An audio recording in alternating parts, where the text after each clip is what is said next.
Welcome to the deep dive. Today, we're really getting into something transformative for anyone running an online store. We're not just talking about creating content, are we? We're talking about making it work smarter, specifically for your Shopify store. Exactly. We're diving into content mapping. Think of it almost like unlocking a secret level for your e-commerce growth. We've been digging into this really comprehensive guide from the shopstrategy.com.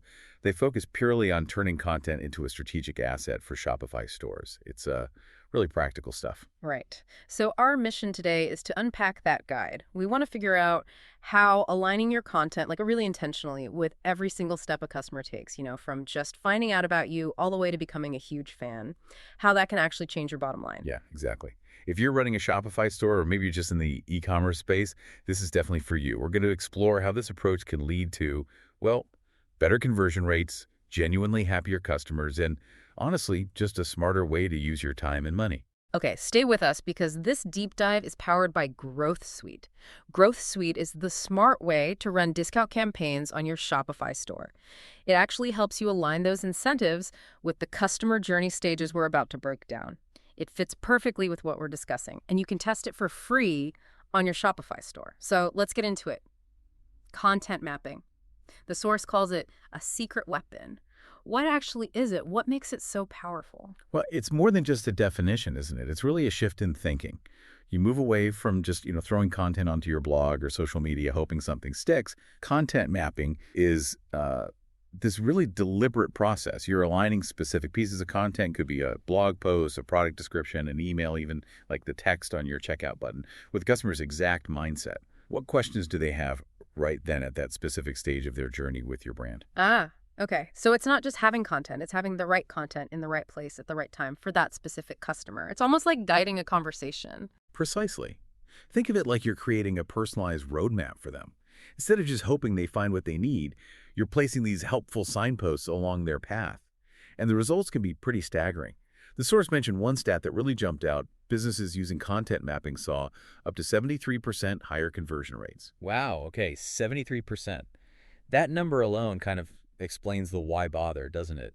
It works because you're proactively meeting their needs. That's exactly it. If someone's comparing products and boom, there's a detailed comparison guide right on your site. You've just made their life easier and built some trust. Or maybe after they buy, they get a perfectly timed email with a quick video on how to set it up. That improves their experience immediately, might even stop them from calling support. It leads to a better overall customer experience, much higher engagement because the content feels personal, fewer abandoned carts because you're answering those critical questions, and, better ROI. Your content actually has a job to do. Yeah, that makes sense. The article really hammers home that understanding the customer journey is like step zero for this whole thing. It's not just a straight line from A to B. Oh, definitely not. It's often messy, nonlinear. And for a Shopify store, that journey has these distinct phases. The guide breaks it down into 5 key stages, and each one needs a different kind of conversation, different content. Okay, let's walk through those 5 stages. What's going on in the customer's head at each point? So stage 1, awareness. This is right at the beginning. Maybe they've just realized they have a problem, or they're exploring something new. They might not even know you exist yet, or maybe they just saw an ad or something. Right, so they're thinking, okay, I have this issue, or what are my options? They're not ready for a hard sell. They need info, education about their problem, not your product specs yet. Totally. Think broad topics, educational stuff. Their attention spans might be pretty short here too. Then you move into stage 2, consideration.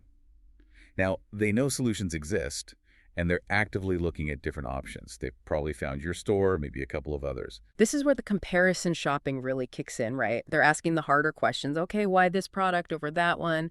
Is this actually right for me? They need details, proof. Yes, exactly. This is where you need things like deep dive guides, comparisons, customer reviews, maybe video demos, content that helps them evaluate and see your unique value. Okay, stage 3, acquisition. They've done their research, they pick you, and they're ready to buy. Sounds like the easy part, but you mentioned earlier the source highlights that about 70% of carts get abandoned here. So they've decided what they want, but they're still maybe hesitant about buying from you. Exactly. Big hurdle. They're thinking, is this site legit? Can I trust them with my credit card info? What if I hate it? Can I return it easily? So content here is all about reassurance. Trust badges, clear return policies up front, maybe testimonials right near the checkout, and crucially, a super smooth, frictionless checkout experience. Gotcha. Okay, stage 4, service. The purchase is complete, money's changed hands, but it's not over. This is the post-purchase phase, order confirmation, shipping updates, actually getting the item, using it. Right, and this stage is so important but often gets neglected. The customer's thinking, when's my order arriving? Okay, it's here. Now how do I actually use this thing? Proactive communication like shipping updates and helpful content on how to use the product can make a huge difference here. It builds satisfaction right away and cuts down on simple support questions. And that leads to the final stage, stage 5, loyalty. This is about turning that first-time buyer into someone who comes back again and again, maybe even tells their friends. This is where the long-term value really gets built. They might be wondering, what else does this brand have that I might like? How can I get more value from them? Content here needs to nurture that relationship. Think exclusive offers, community access, maybe advanced tips, ways to show appreciation, and definitely encouraging reviews and referrals.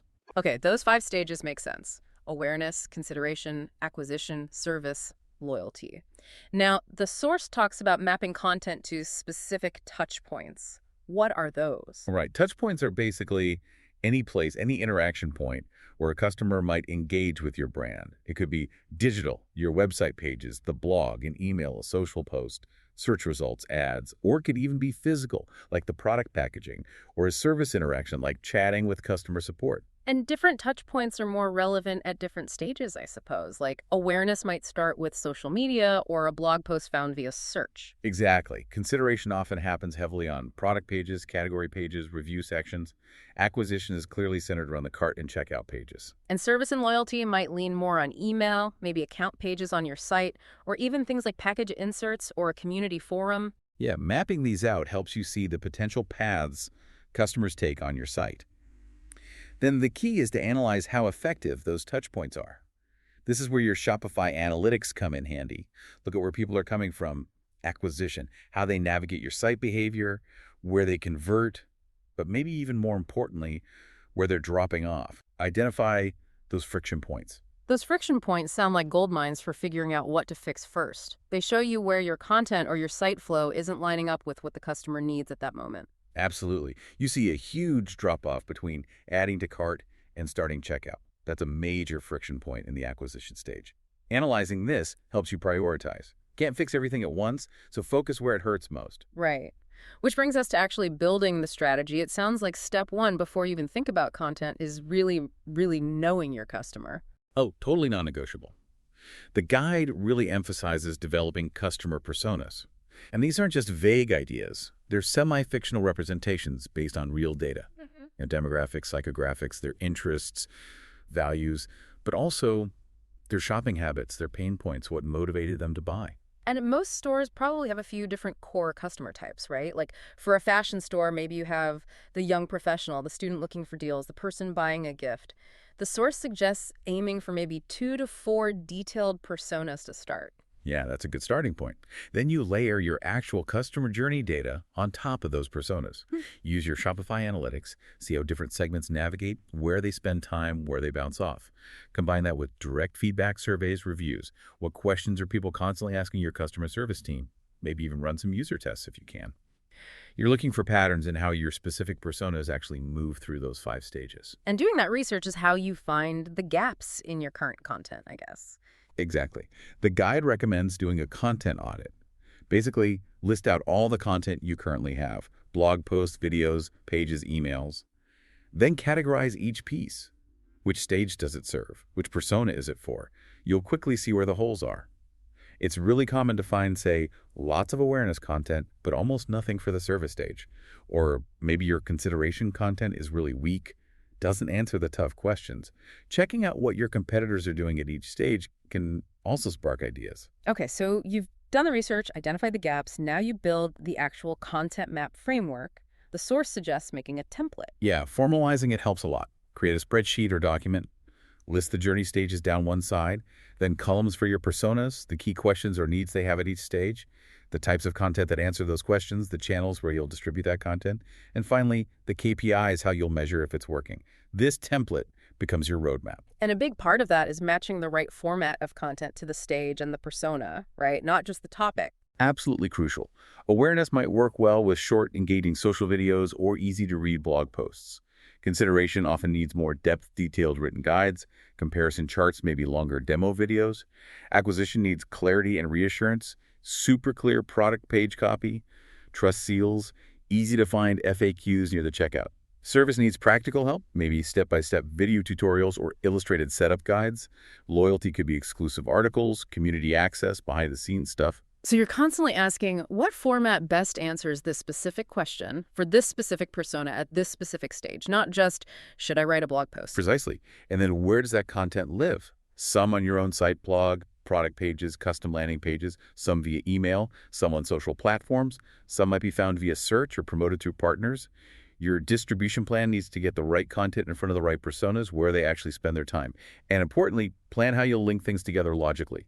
Guide them from that awareness blog post to a relevant consideration page on your site. Okay, makes sense. So how do we take all this theory and strategy and actually implement it using Shopify? Right, the nuts and bolts. It actually starts with your store's structure, your site navigation. It shouldn't just be a random list of product categories. Think about how it can guide customers.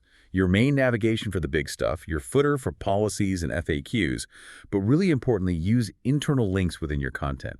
If you mention a related concept in a blog post, link to the page that explains it. Guide them to the next logical step. So linking from a how to choose the right guide directly to the product collection page you're talking about. Exactly. And Shopify's built-in features are actually pretty good for this. The blog is obviously great for awareness and consideration content. Use tags smartly to organize by topic or even journey stage. Custom pages can host detailed guides about us, stories, how it works, explanations. Your collections don't just have to be product types. You could structure them around customer needs or solutions, like a Gifts for Runners collection or solutions for sensitive skin.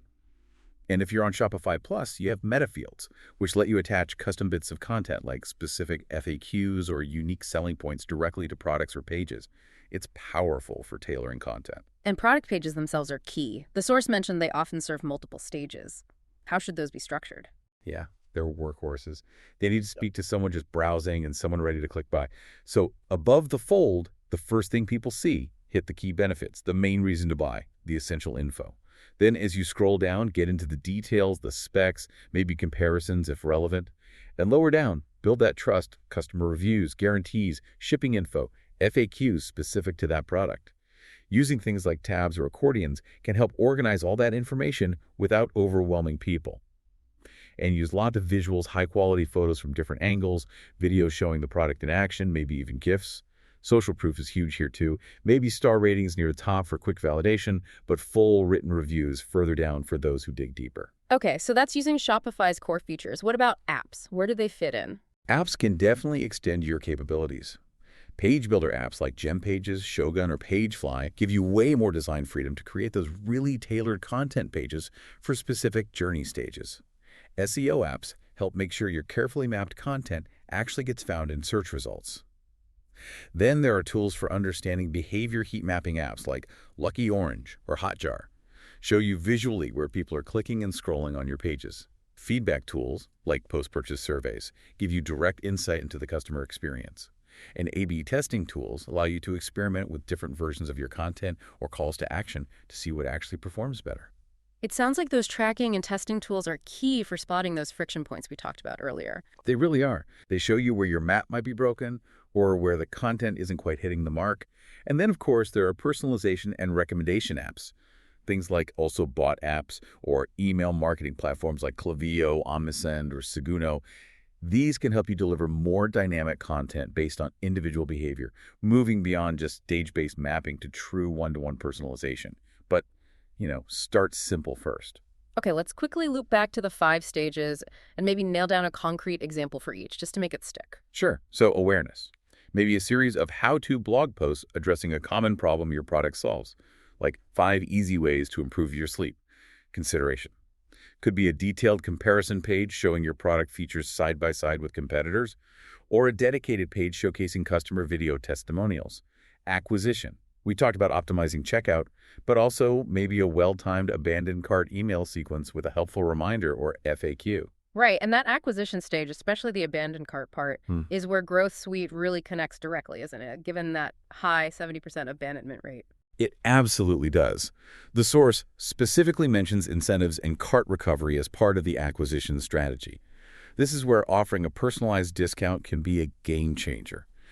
Growth Suite helps you automate offering the right incentive at the right moment to nudge that hesitant customer over the line. It's basically applying content mapping principles to your discount strategy. It addresses that friction point head on. I really like that connection. It shows how mapping applies beyond just informational content. Yeah. Okay, what about an example for the service stage? Service. Maybe a clear, concise video tutorial embedded on a Getting Started page, or proactive email updates with tracking links and expected delivery dates. Yeah. Content that makes the post-purchase experience smooth. Makes sense. And finally, loyalty. Loyalty. Could be offering exclusive access to new product previews for past customers, creating a private Facebook group or community forum, or setting up a referral program with clear instructions and rewards. And again, Growth Suite fits into the loyalty stage too, right? Yes, definitely. Think about using Growth Suite to deliver targeted discounts or special offers only to your existing loyal customers. Maybe early access to a sale or a unique code for their next purchase. These kinds of retention-focused incentives, managed smartly, make customers feel valued, encourage those repeat purchases, and can fuel advocacy, which are all key goals for loyalty content. It definitely sounds like content mapping isn't a set it and forget it kind of thing. It needs ongoing attention. How do you measure if it's actually working and keep refining it? Yeah, it's a continuous loop. Yeah. And you need different key performance indicators, KPIs, for different stages because the goals are different. For awareness, you're looking at things like website traffic, maybe social media engagement, likes, shares, comments, and your SEO rankings for relevant terms. For consideration, you'd track metrics like pages per session, how long people spend on key comparison pages, return visits to your site, maybe signups for webinars or downloads of detailed guides. And for acquisition, those core conversion metrics. Yeah, exactly. Conversion rate is the big one, but also average order value, AOV, cart abandonment rate hopefully going down, and maybe the completion rate of your checkout funnel. For service, you might track the number of support tickets related to product usage, views on your help documentation, or tutorial videos, maybe even product return rates if they seem linked to usability issues. And for loyalty, look at repeat purchase rate, customer lifetime value, LTV, referral rates, and maybe engagement with your loyalty program if you have one. The key is tracking trends over time, not just static numbers. And you also need to look at the content itself, right? Which specific blog posts or videos are actually working. Content performance metrics are vital. Which pieces get the most engagement? Which pages are frequently part of the path customers take before converting? Calculating the ROI on specific content initiatives if possible. And journey analytics tools can help visualize how people are moving between the stages you've mapped out. Where are the biggest drop-offs between stages? That tells you where the connections are weak. And testing seems critical here too. Don't just assume you know best. Oh, absolutely. A/B testing is your best friend. Test different headlines for that awareness blog post. Test a video demo versus a written guide for consideration. Test different calls to action on your product pages. Just remember the basics. Test one thing at a time. Make sure you have enough traffic for meaningful results. Define what success looks like before you start, and document what you learn. Maybe test emotional benefit-driven copy against feature-focused copy on a key product. And this feeds into a cycle of continuous improvement. Exactly. Plan for regular content audits, maybe quarterly. Update older content to keep it fresh and accurate. Keep an eye on what competitors are doing. Maybe even create a content optimization calendar. And as you figure out what works, scale it. Repurpose successful content, turn that hit blog post into a short video series or an infographic. Expand on popular topics. Use automation tools, especially for email marketing and social media scheduling, to deliver your mapped content consistently without burning out. The guide also briefly mentions some more advanced stuff, especially for larger stores. Yeah, as you grow, the sophistication can increase. Deeper personalization becomes more feasible, using rich customer data, like their past purchases or browsing history, to tailor content dynamically. Think personalized product recommendations, unique banners on the homepage, highly segmented email campaigns. This might involve more advanced tools, maybe even Shopify scripts for plus merchants, or dedicated personalization platforms. And automation plays a bigger role too, I imagine. For sure. Automating workflows for content creation, approval, and publishing, potentially even exploring AI for things like predictive content recommendations or optimizing campaigns automatically. And your team structure might need to evolve too, maybe creating cross-functional teams focused on specific parts of the customer journey and really embedding this content-centric thinking into the company culture. Okay, this all sounds incredibly powerful, but maybe a bit daunting for someone just starting out. How does the source suggest getting started without getting overwhelmed? Yeah, you definitely don't need to boil the ocean. Start small and focused. The guide actually lays out a kind of 30-day quick start plan, basically. Week 1, do a quick, simplified audit. Look at your existing content and your basic analytics. Where are the most obvious painful gaps or drop-offs? Week 2, pick just one or maybe two stages that seem like the biggest opportunities often to knowledge. Consideration or service are good places to start as they're frequently neglected. Define the core content needed just for those stages and figure out how you'll measure success. Okay, then week 3 is about actually creating or improving that first batch of targeted content and making sure it's linked up properly within your site. Exactly. Get that initial mapped content live. And week 4 is about starting to measure the impact. Look at the metrics you defined. See what's happening. Use that initial data to plan your focus for the next, say, 90 days. It's about building momentum, proving the concept to yourself. And obviously, the resources needed will vary. A small solo store owner will approach this differently than a large company. Of course. A small store might have the owner doing most of it, maybe using some low-cost tools or a freelancer for specific tasks. A mid-sized store might need someone dedicated part-time with a bit more budget for apps. Large stores likely need a dedicated content team, sophisticated tools, and a more complex omni-channel strategy. The key is clear roles and responsibilities, whatever the scale. And the long-term success really comes from treating this as an evolving strategy, right? Absolutely. Customer behavior changes, Shopify releases new features, new marketing channels pop up. Your content map needs to be a living document, constantly refined based on data and insights. It's about building a truly content-centric culture over time. When you put it all together, content mapping really does feel like it transforms a store from just a place to buy things into a guided experience. It anticipates needs, solves problems, builds relationships. It really is the difference between just having products listed online and having a strategic, conversion-focused system that delivers value at every single touch point. And that's what leads to those tangible results. The higher conversions, the better loyalty, the smarter use of your marketing budget. So maybe here's a thought to leave you with. If your current content strategy feels a bit like shouting general information at everyone who visits your site, content mapping is like shifting to having a series of timely, helpful, almost one-on-one conversations with each customer based on where they are in their journey. What opportunities might you be missing right now by not really knowing what conversation your customer needs to have with you at this exact moment? Yeah, take a fresh look at your own store. Look at your content, your analytics, through the lens of those 5 stages we discussed.